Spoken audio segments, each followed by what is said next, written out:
Hi, I'm Kroze with ComicsOnline. I'm here with Andrea Romano, voice director for Batman Brave and the Bold and several other DC titles. How are you doing? I'm very well, thank you. Thanks for having me. So, what's it like voice directing on Batman Brave and the Bold? It's a joy. I really do love my job. I kind of have the best job in the world, and I enjoy every minute of it. I get to surround myself with remarkable talent, actors who inspire me every day. And this particular series, because it has both the seriousness of Batman and the comedy that we can inject, it's really a pleasure to have both of those aspects. And so it's not just dark, it's not just silly, it's both, and that's really nice. Now, being the voice director, you work with everyone. Who would you say is your favorite, most funny to work with?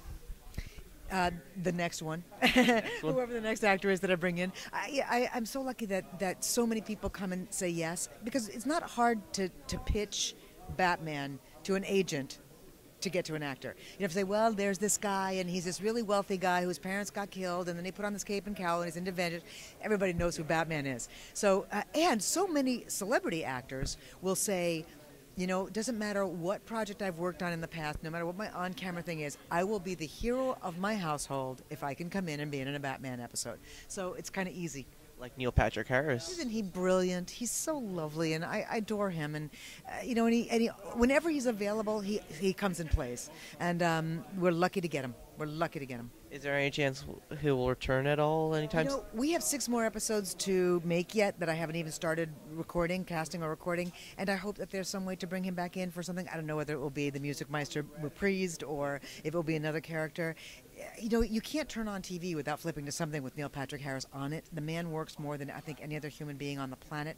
He shows up on Glee. He shows up in hosting the Tonys. He shows up on the Oscars. The man is stunning. I think he's got a clone because he's in so many places at the same time. But he seems to really like this work, and he's very, very good at it. So if I have the chance to hire him again, it would be my joy to do so.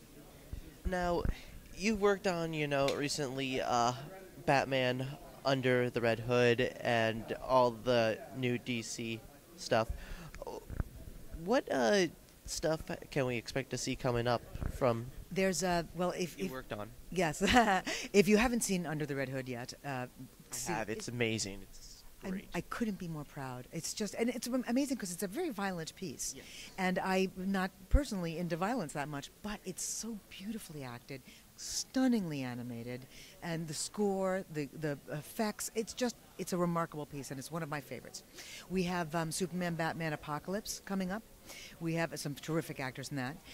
There's at least 3 or 4 more that are in pre-production, production, post-production that, we try to roll them out, not too often so that the interest doesn't lag, but often enough to tease beautiful talent. And again, so many people say yes because they want their kids to be able to watch some of the work they've done. So if they get to come in and play Darkseid, or they get to come in and play whomever, they're happy to come and do it. So it makes me happy. What can we expect for some stuff coming from Brave and the Bold this season? We have a Scooby crossover. And you couldn't do that in, the Batman the Animated Series. It just wouldn't work. But in this series, it works, I think. Did the whole Scooby voice cast come in from the new series? Mm-hmm. Yep, absolutely. Matthew Lillard and Frank Welker, the stunning Frank Welker, who I've known for 35 years, I believe.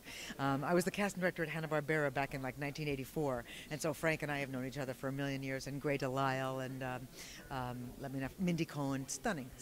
And so fun to have them. Every once in a while I feel like my universes are converging and they might implode because I'm sitting there in the session going, now wait a minute, this is so odd because I also direct the Scooby home videos, so I'm like. Wait, Batman, Scooby, Batman, my head explodes. What am I working on now? Exactly. But so we have that. We have a character called the Weeper, which is a character that I was not at all familiar with. He's kind of like the way the Joker laughs through his world, the Weeper weeps through his world. And Tim Conway came in and played him for us, which was just a joy, so fun and so funny. We just had Tippi Hedren in from The Birds to play Hippolyta, Wonder Woman's mother. So there's all kinds of really fun, neat things coming up this last season. And there's still 6 that I don't even know about yet. I haven't seen the scripts yet. I have no idea what I have left to cast. I hope that we'll be bringing back some of the characters that we know and love. I love Aquaman, I do. John DiMaggio, he's hilarious. I almost think he deserves his own little spin-off, but the truth is, He's funny because he's not there all the time. If he did, it might not be as good. You know, sometimes they'll spin off something and there's too much of a good thing. It's like chocolate. You really can't eat a diet of only chocolate. You have to have other stuff, and chocolate's got to be the special thing. Well, John DiMaggio's Aquaman is chocolate. All right. We can't wait to look forward to more of that and everything else coming up on Batman Brave and the Bold this season. Thank you very much. My pleasure.